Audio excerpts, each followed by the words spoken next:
दशक में रूस के एक शहर में अचानक महिलाओं की लाशों के मिलने का सिलसिला शुरू हो जाता है।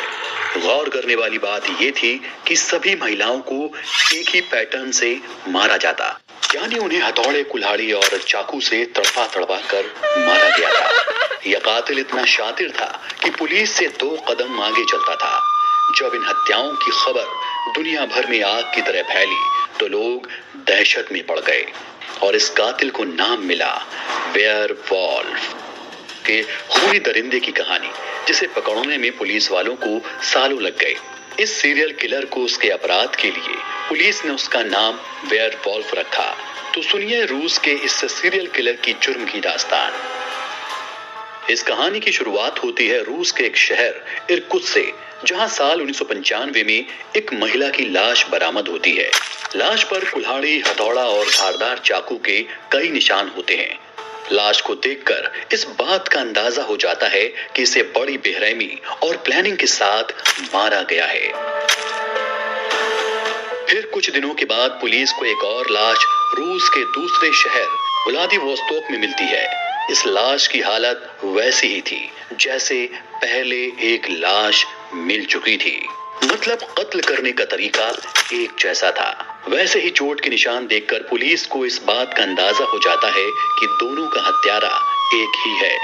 पुलिस कातिल की खोजबीन कर ही रही होती है कि दोनों शहरों में इस तरह से और भी कई महिलाओं की लाशों के मिलने का सिलसिला शुरू हो जाता है और ये आंकड़ा 87 महिलाओं के शव तक पहुंच जाता है। अभी तक पुलिस के हाथ खाली ही थे।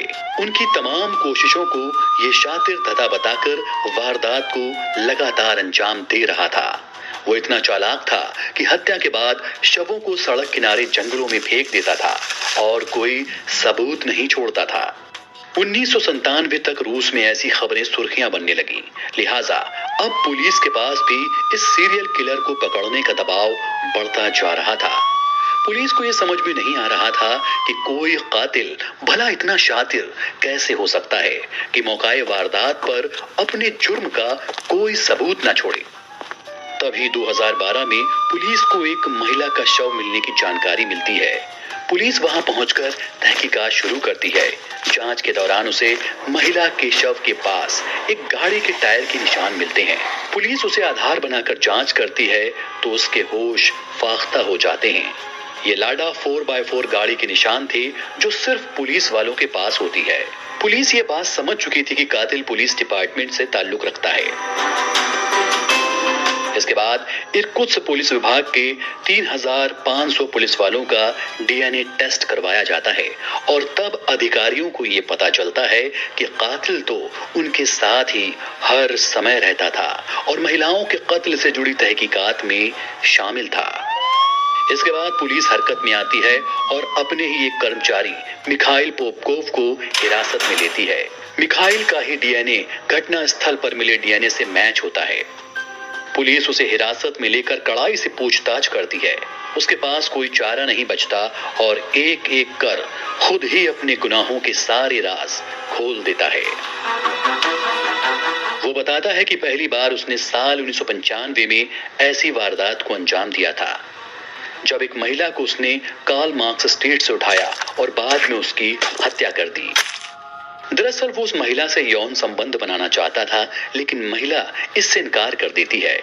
पोपकोव उसे मजबूर करता है तो दोनों में झगड़ा होता है और इसी बीच ये सनकी दरिंदा उस महिला को मौत के घाट उतार देता है। इसके बाद पोपकोव क्लब और बार के आसपास घूमता रहता था। खूबसूरत महिलाओं को लिफ्ट देने के बहाने अपनी कार में बिठाता था। कुछ ही देर बाद वो उनसे मीठी मीठी बातें करने लगता। उसके दोस्ताना व्यवहार से जो महिला उससे घुल मिल जाती, उसे वो अपने घर ले जाता और अपने खाली मकान में ले जाकर उनका यौन शोषण करता और बाद में कुल्हाड़ी मारकर हत्या कर देता। उसने एक पुरुष और एक पुलिसकर्मी की भी हत्या कबूल की। जब कोर्ट ने मिखाइल से हत्या करने का कारण पूछा तो उसने कहा, मैंने शहर से गंदगी का सफाया किया है। इन महिलाओं को उनके अनैतिक व्यवहार के लिए सजा मिली है और इसका मुझे कोई पछतावा नहीं है। आइए आपको बताते हैं इस खूंखार दरिंदे की कहानी। मिखाइल पोपकोव का जन्म 7 मार्च 1964 को नोरिलिक्स क्रास्क्वेर्स में हुआ था और जल्द ही वो अपने माता पिता के साथ अंगास चला गया।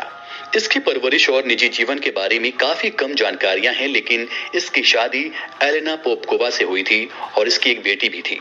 पोपकोव ने इरकुत्स्क क्षेत्र में एक पुलिस अधिकारी के रूप में काम किया।